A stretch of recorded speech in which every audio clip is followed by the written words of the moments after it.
तो वे NHAI के helpline number 1033 1033 पर सहायता के लिए कॉल कर सकते हैं। पुलिस और सिक्योरिटी फोर्सेस में बढ़ते संक्रमण को देखते हुए गृह मंत्रालय ने bureau of police research and development और स्वास्थ्य मंत्रालय का परामर्श लेते हुए सभी स्टेट्स और यूटीज को और सभी सेंट्रल आर्म्ड पुलिस फोर्सेस को एडवाइजरी जारी की है। इसमें उनका ध्यान फिर से स्वास्थ्य मंत्रालय के विभिन्न दिशा निर्देशों की तरफ आकृष्ट किया है कि कार्य करते समय और कार्यस्थलों में कोविड-19 से बचने के लिए उन्हें किस प्रकार की सावधानी बरतनी चाहिए।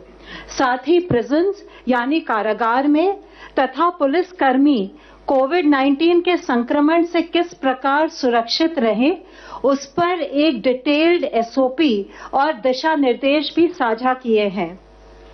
जैसा आप लोगों को पता है, केंद्रीय गृह मंत्रालय ने 1 मई 2020 को आपदा प्रबंधन अधिनियम 2005 के तहत 4 मई 2020 से लॉकडाउन को 2 सप्ताह और बढ़ाने का आदेश नए दिशा निर्देशों के साथ जारी किया है।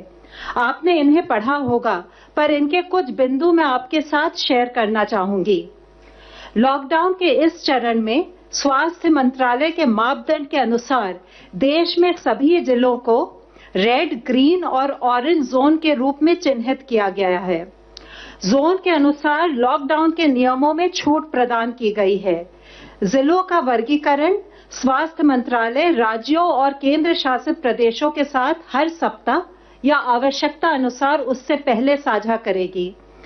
नए दिशा निर्देशों में जोन वाइज कुछ प्रतिबंध है तो रियायतें भी दी गई हैं।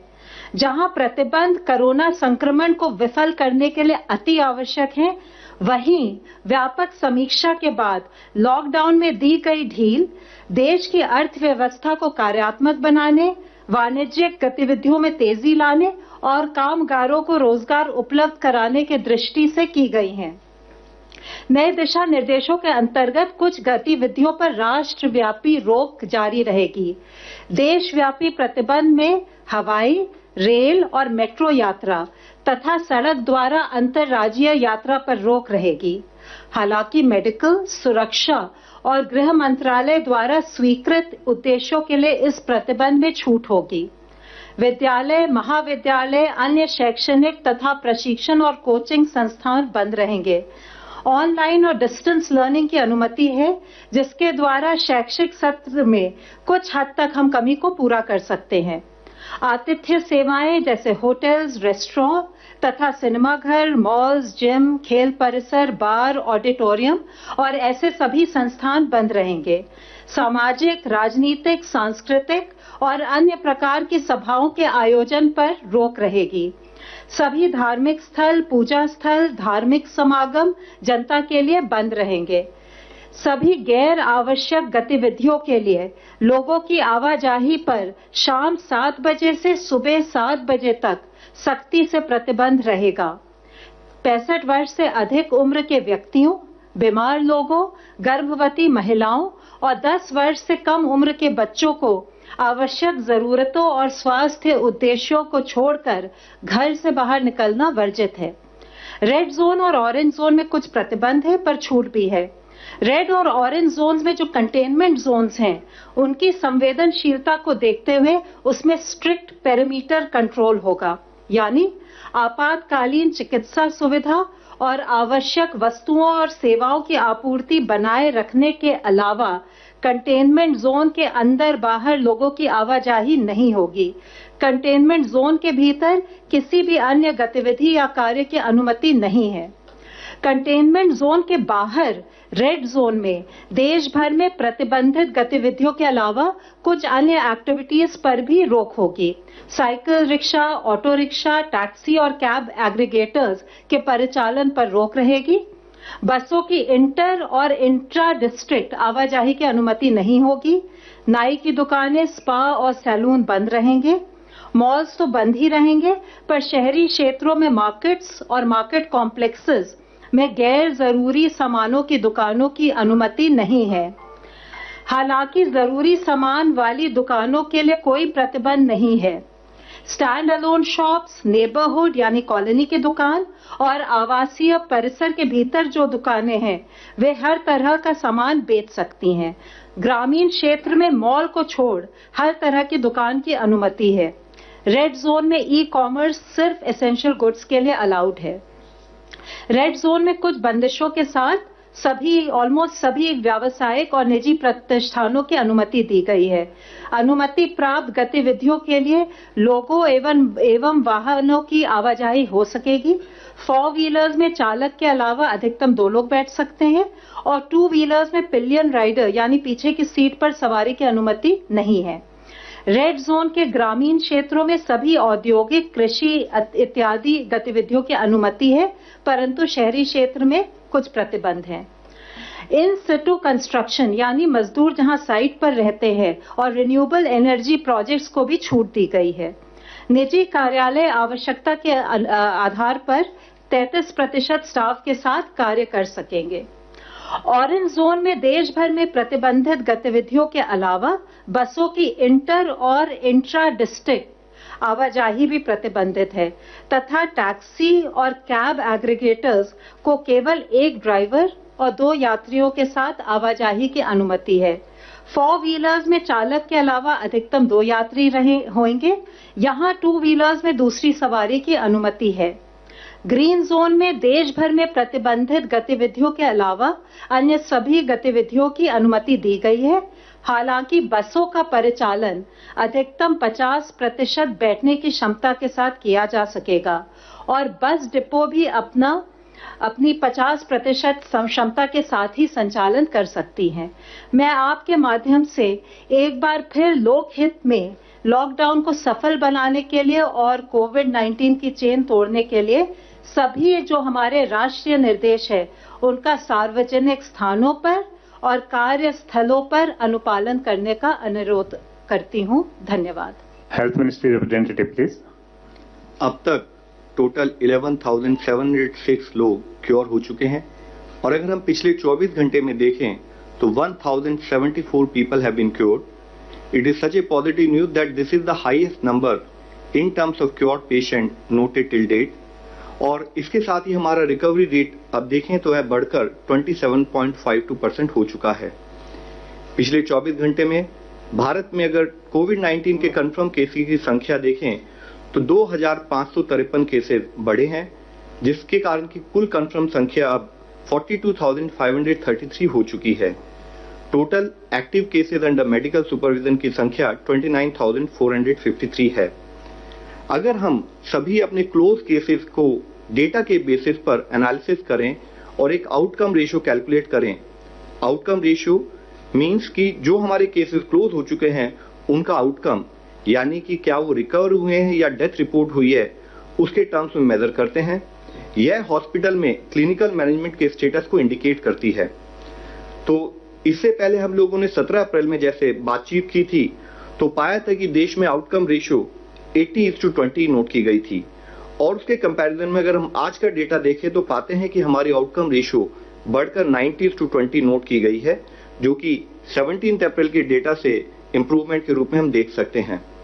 ये वैसे तो जैसे हम हमेशा बात करते हैं कि देश के लिए हर एक डेथ कंसर्न का विषय है, इसीलिए जरूरी है कि हम कोविड के ट्रीटमेंट की डीपर अंडरस्टैंडिंग डेवलप करें, फोकस करें कि हम अपने इस आउटकम को और बेहतर कैसे बना सकते हैं।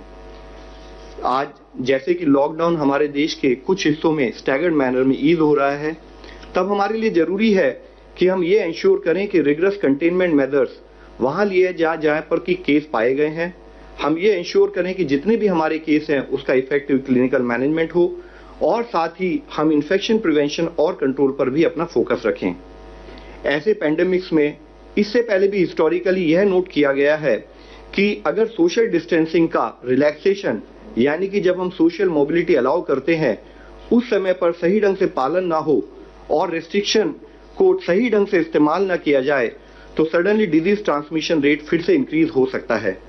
इसलिए लॉकडाउन के बेनिफिट्स को बनाए रखने के लिए हमें सबको मिलकर यह इंश्योर करना होगा कि हम सब अपनी सोशल रेस्पॉन्सिबिलिटी को समझें और लॉकडाउन ईज होने के समय पर भी सभी प्रोटोकॉल्स और गाइडलाइंस का डिलीजेंटली पालन करें। There is a very fine line, complacent होंगे तो फिर से केसेस की संख्या बढ़ सकती है। दूसरी ओर जिन जिले में केसेस अभी तक रिपोर्ट नहीं हुए हैं, वहां पर अगर केस आएंगे तो वहां पर फिर से रेस्ट्रिक्शन लागू की जा सकती हैं। हम एक नए नॉर्मल में ट्रांजिशन कर रहे हैं। जरूरत है कि हम सब लोग सावधान रहें, सजग रहें और सतर्क रहकर कोविड-19 से निपटने की अपनी तैयारी को इसी स्पीड और मोमेंटम के साथ बढ़ाते रहें। हमें पब्लिक स्पेसेस में कंपल्सरली फेस मास्क या कवर्स को यूज करना है। इवन आउटसाइड कंटेनमेंट जोन में भी हमें सभी प्रिवेंटिव मेजर्स और सरकार द्वारा दिए गए दिशा निर्देश का पालन करना है। इसेंशियल आइटम्स को भी खरीदते समय या कॉमन एरियाज में किसी से मीटिंग करते समय भी जो रिलैक्सेशन वाले एरिया हैं, वहां पर भी हम भीड़ भाड़ से बचें। लेटेस्ट फिजिकल डिस्टेंसिंग मेजर्स का पालन करें। हैंड हाइजीन, एनवायरमेंटल हाइजीन और रेस्पिरेटरी हाइजीन जैसे प्रिवेंटिव मेजर्स को हमें डिलीजेंटली फॉलो करने की जरूरत है। जैसे कि माननीय प्रधानमंत्री जी ने कहा है कि जरूरत है कि जान भी है जहान भी है, और उसको सुनिश्चित करने के लिए आज जब हम लॉकडाउन को थोड़ा रिलैक्स कर रहे हैं तो जरूरत है कि हम सब लोग मिलकर इस दिशा में प्रयत्न करें कि हम लॉकडाउन ईज करने के समय पर भी अपनी सोशल रेस्पॉन्सिबिलिटी को समझते हुए इस तरह से इंश्योर करें कि केसेस की संख्या ना बढ़े। Please help us to help you. धन्यवाद। फ्रेंड्स, आज हमारे साथ है चेयरमैन एम्पावर्ड ग्रुप 6, तो मैं रिक्वेस्ट करूंगा सर से कि वो आपको अपने एम्पावर्ड ग्रुप के बारे में ब्रीफ करें। सर। मैं एम्पावर्ड ग्रुप 6 जो कि सिविल सोसाइटी ऑर्गेनाइजेशंस, एनजीओज, सारे development partners, industries, international organisations से डील करता रहा है, मैं उसका चेयरमैन हूं। और इस ग्रुप ने जो जो काम किया है इसके बारे में मैं एक लिखित प्रेस रिलीज दे रहा हूं। पर मैं ये बताना चाहूंगा कि एम्पावर्ड ग्रुप 6 का जो सबसे महत्वपूर्ण काम रहा है कि इसने जो हमारे एनजीओ दर्पण में 92,000 सिविल सोसाइटी ऑर्गेनाइजेशंस और एनजीओ रजिस्टर्ड थे, वो पहली बार भारत में इन सबको मोबिलाइज किया। और हर सेक्टर में, वो न्यूट्रिशन हो, हेल्थ हो, सैनिटेशन हो, एजुकेशन हो, उन सबको हम लोगों ने मोबिलाइज किया और उनको कोऑर्डिनेट करवाया स्टेट गवर्नमेंट और डिस्ट्रिक्ट एडमिनिस्ट्रेशन के साथ, जो कि जगह जगह जो हॉटस्पॉट्स थे, जहां जहां खाने की जरूरत थी, जहां जहां homeless, daily veg workers, migrant workers को मदद करनी थी और खाना देना था, इन सारे ऑर्गेनाइजेशंस को मोबिलाइज करवाया।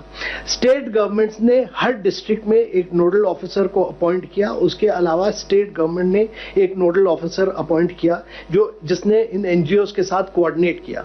इन एनजीओज के लिए एक स्पेशल ऑर्डर इशू कराया गया, जिससे कि वो अनलिमिटेड क्वांटिटी जितना चाहें वो फूड कॉर्पोरेशन ऑफ इंडिया से चावल और गेहूं ले सकते थे। 22 रुपए सब्सिडाइज रेट पे, 22 रुपए और 21 रुपए पे, जिससे कि भारत में कोई भी मनुष्य, कोई भी व्यक्ति भूखा ना रहे। और इसलिए सारे एनजीओज ने मिलकर इसमें सहायता की। इसके अलावा डिस्ट्रिक्ट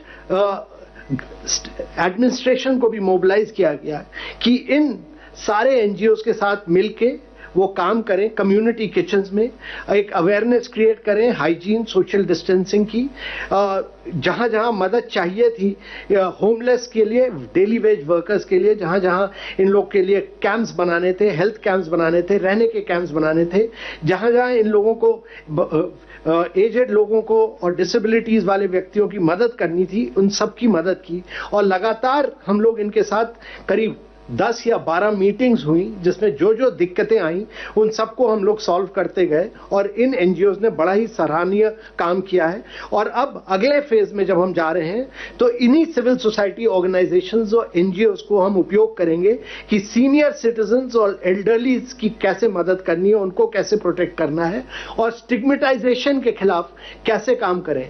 अभी कुछ ही दिन पहले हम लोगों ने एनजीओज के साथ एक इंटरैक्शन किया था, जिसमें हेल्थ सेक्रेटरी थे और हेल्थ सेक्रेटरी ने उनके साथ इंटरैक्ट किया। और उसके बाद एक और इंटरैक्शन हुआ जिसमें हेल्थ मिनिस्टर ने उनके साथ इंटरैक्शन किया।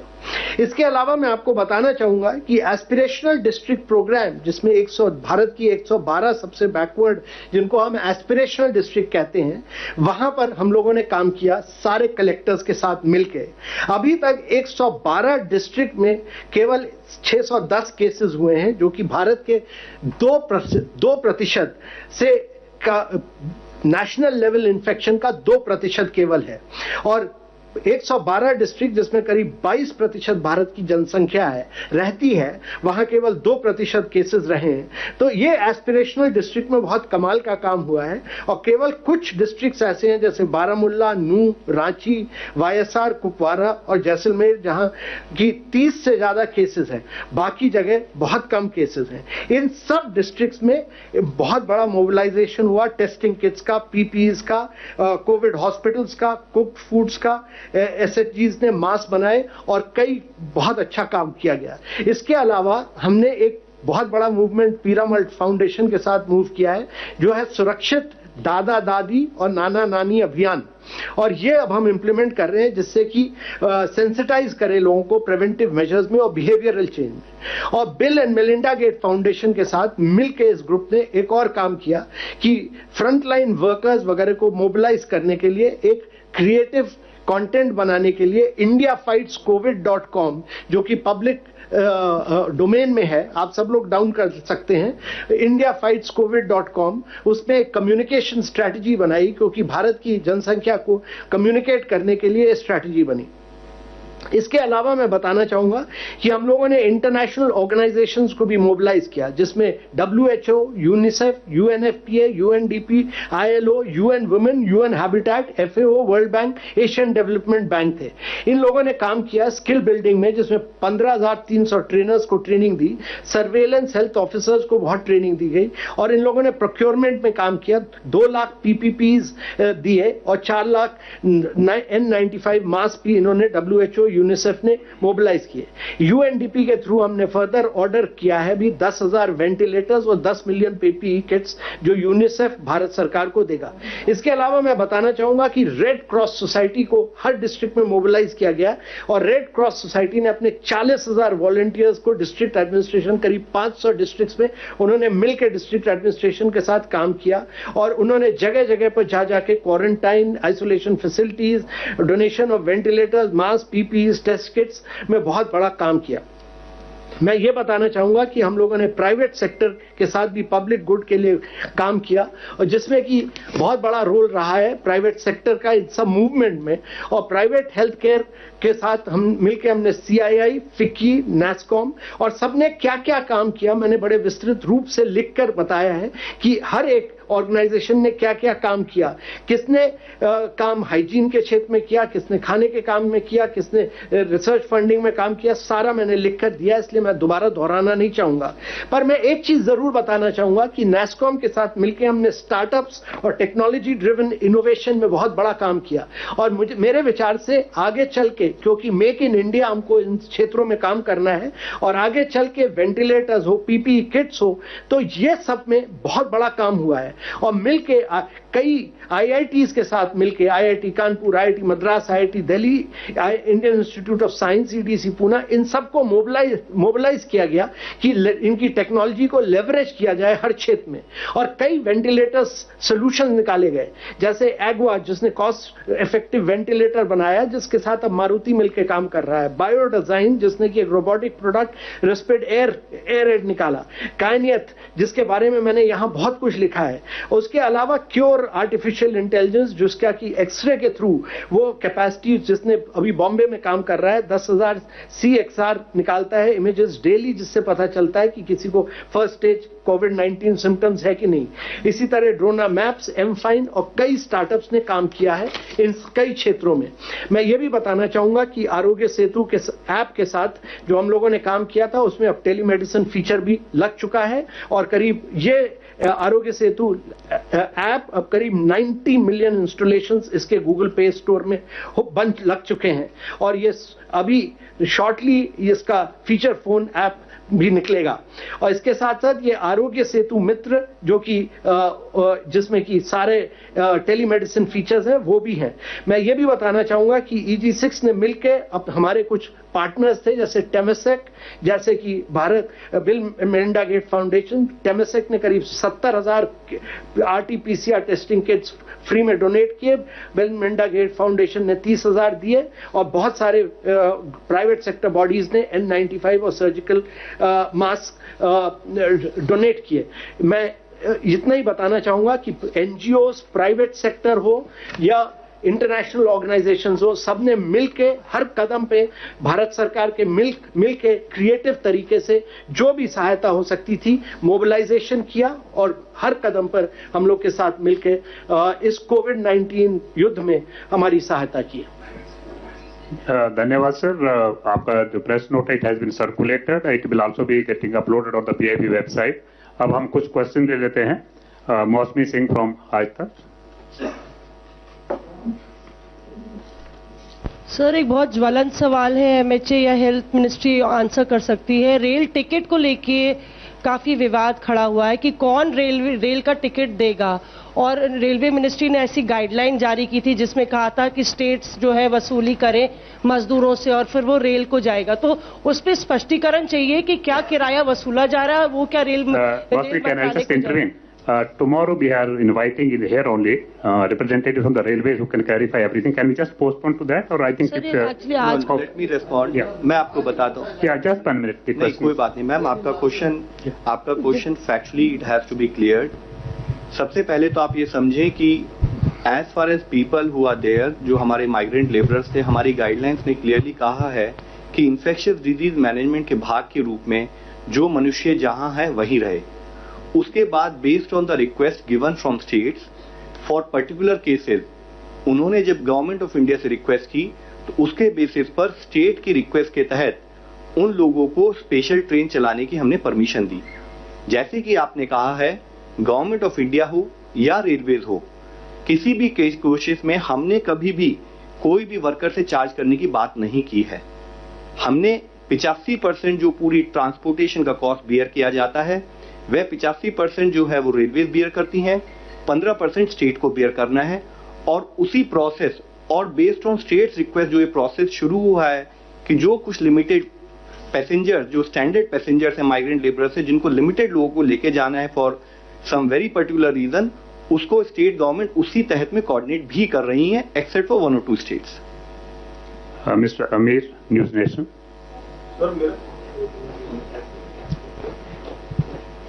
मेरा सवाल सर लॉकडाउन 3.0 को लेकर के है, और सवाल ये है, आवाज आ रही मेरी? सवाल ये है सर कि ये जो ढील दी गई है, इससे पहले WHO ने भी कहा था कि अगर बहुत ज्यादा ढील दी जाएगी तो ये मामले और बढ़ सकते हैं, मतलब डबल भी हो सकते हैं। तो क्या आपको लगता है कि अगर ये ढील दी गई है तो अगर नॉर्म्स को फॉलो नहीं किया जाता है, जैसा कि आज देखा गया कि शराब की दुकानों में बहुत ज्यादा भीड़ देखने को मिली, सुबह से दुकानें जब खुली थी तो बहुत भीड़ देखने को मिली थी, तो क्या आपको लगता है क्या इस पर हो सकता है?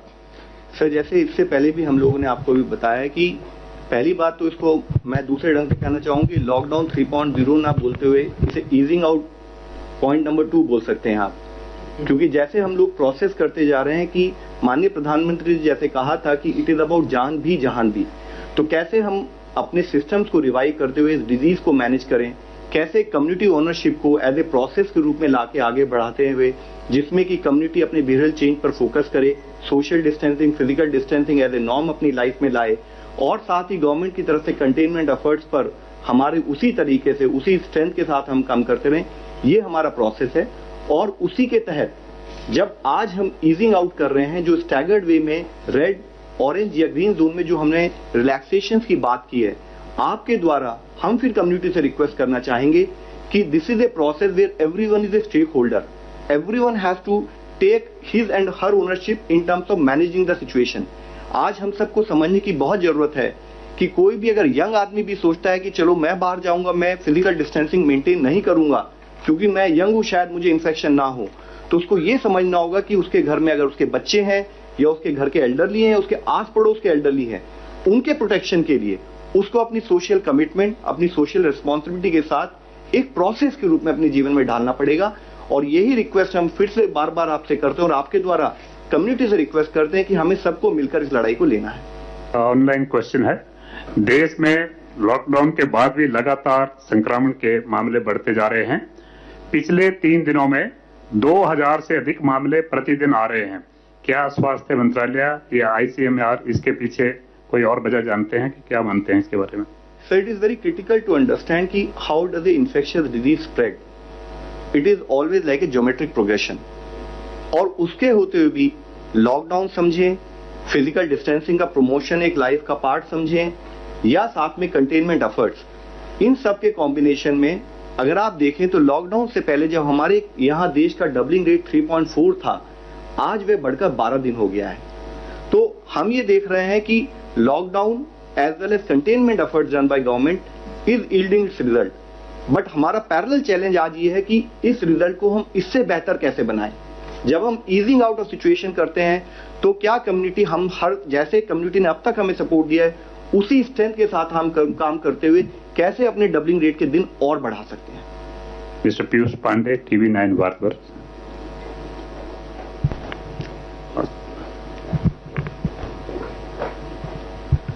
मेरा सवाल स्वास्थ्य मंत्रालय से है। सवाल ये है कि जिन राज्यों में बड़ी तेजी से केस आ रहे हैं जैसे गुजरात, महाराष्ट्र और मध्य प्रदेश, क्या वहाँ जो टेस्टिंग किट है उनकी कमी की सूचना आपके पास आई है और क्या केंद्र सरकार उनको टेस्टिंग किट मुहैया करा रही है?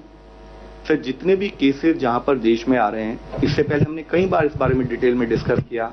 हमने एक लैब से बढ़ाते हुए आज हमारी सिचुएशन की देश में 426 लैब्स हैं, जिसमें से कि 315 गवर्नमेंट सेक्टर में है और 111 लैब प्राइवेट सेक्टर में है। तो हम लोगों ने ये इंश्योर किया कि प्रोग्रेसिवली एज पर नीड हम लोग उसको प्लान करते हुए अपनी टेस्टिंग कैपेसिटी को बढ़ाते चले हैं। तो देश में टेस्टिंग से रिलेटेड कोई इशू नहीं है।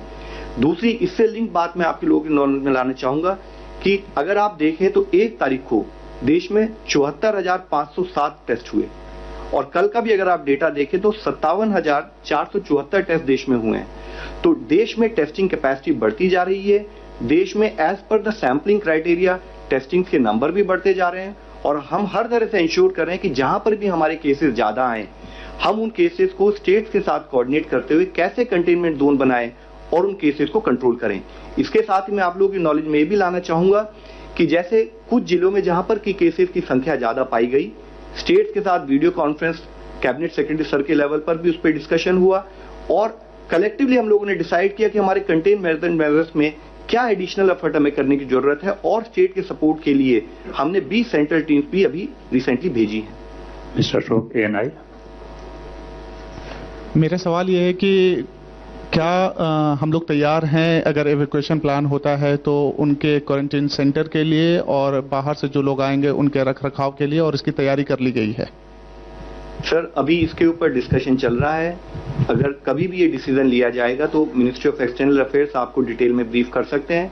बट शॉर्ट में मैं आप लोगों की नॉलेज में लाऊंगा कि अगर कोई भी डिसीजन होता है तो वो एक स्टैंडर्ड SOP के तहत होगा और उसके तहत ही कार्य किया जाएगा। Mister पेरीमल, NDTV। सर, मेरा सवाल ये है कि कल एक खबर आई कि पीक जो है केसेस का वो मई के एंड या जून के शुरू में आएगा। क्या आप लोगों की जानकारी में है कि इस तरह का पीक उस वक्त आएगा? और दूसरी नंबर चीज ये कि क्या कर्व फ्लैटन हो रहा है? Sir, question of peak is link to how we collectively operate. अगर हम लोग जैसे कि अगर आपने देखें लॉकडाउन के समय में भी और अदरवाइज कंटेनमेंट एक्टिविटीज के थ्रू कैसे हम केसेस की संख्या को रिलेटिवली कंट्रोल करते हुए आ रहे हैं, तो अगर आप इसको एज ए कर्व देखें तो the curve is relatively flat as of now. और साथ में पीक कब आएगी, I think it is actually not the right way of looking at the whole situation. What is relevant is कि जब हमें पता है कि किस तरीके से हम डिजीज को प्रिवेंट कर सकते हैं, अपने आप को बचा सकते हैं, तो अगर हम कलेक्टिवली मिलकर उस दिशा में कार्य करेंगे तो पीक शायद कभी ना आए। और अगर हम कहीं पर भी फेल होते हैं तो उसी टाइम पर हम एक स्पाइक को ऑब्जर्व करेंगे। मिस्टर नीलो, दैनिक जागरण। सर, ये आप कहते हैं कि राज्यों का सहयोग जरूरी है कोई लड़ाई में, लेकिन पश्चिम बंगाल से जो इंटरनेशनल टीम गई थी उनकी जो चिट्ठी गई है वहां पे वो सामने आई है, उसमें वो लगातार कह रहे हैं कि जो केसेस बता रहे हैं वो सेंट्रल गवर्नमेंट को वो गलत आंकड़े दे रहे हैं। वहां जो मौत के जो रजिस्टर हो रहा है जो बता रहे हैं वो भी गलत दे रहे हैं। तो अगर कोई स्टेट इस ढंग से सहयोग नहीं कर रहा और गलत आंकड़े दे रहा है तो फिर कैसे आप उसको कंट्रोल कर पाएंगे? सर, पूरे एफर्ट में अगर आप देखें कलेक्टिवली जो भी आज तक देश का ओवरऑल स्टेटस रहा है, वह स्टेटस आपको ये मान के चलना पड़ेगा कि effectively it is states which take ownership and deliver. तो मैं ये आपकी बात को उस सेंस में कहना चाहूंगा कि आज भी हम जो डिलीवर कर रहे हैं वो स्टेट के साथ मिलकर ही कर रहे हैं। Yes, last question please. My question is Mr. Abhinav Kant. No. See, when MHA is issuing some guidelines, we see some states tightening those guidelines. For example, in Kerala, the liquor shops are not allowed to work. And then what about your plans to revive or reopen the economy that way? And what is Niti Aayog's assessment of the state of the economy as of today?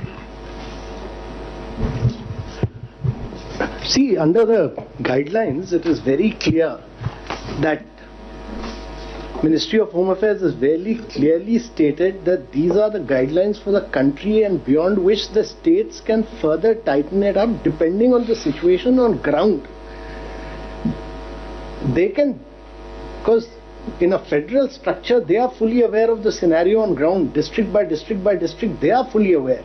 And therefore, it is left to the state governments to decide what more they can do beyond the guidelines issued by the Ministry of Home Affairs. And therefore, it is within the domain of the state government to take a call. Whether the situation is improving, they'll loosen up. If the situation is worsening, they can tighten up. How many red, orange and green areas there are, it is for the state to take a call on that. Thank you very much, friends. Thank you. Now, the economy is, the first opening up is done, so we'll have to wait and see. We'll have to wait and see as the supply chain opens up.